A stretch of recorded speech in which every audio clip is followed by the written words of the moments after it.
सागरिका देशमुख आणि मी सादर करणार आहे कुसुमाग्रज यांची कणा ही कविता. ओळखलत का सर मला, पावसात आला कोणी, कपडे होते करदमलेले, केसांवरती पाणी. क्षणभर बसला, नंतर हसला, बोलला वरती पाहून, गंगामाय पाहुणी आली, गेली घरट्यात राहून. माहेरवाशीन पोरीसारखी चार भिंतीत नाचली, मोकळ्या हाती जाईल कशी, बायको मात्र वाचली. भिंत खचली, चूल विजली, होते नव्हते नेले, प्रसाद म्हणून पापण्यांवरती पाणी थोडे ठेवले.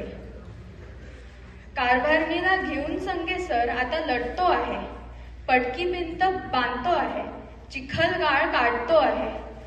खिशाकडे हात जाताच हसत हसत उठला, पैसे नकोच सर, जरा एकटेपणा वाटला. मोडून पडला संसार, तरी मोडला नाही कणा, पाठीवर ते हात ठेवून फक्त लढ म्हणा.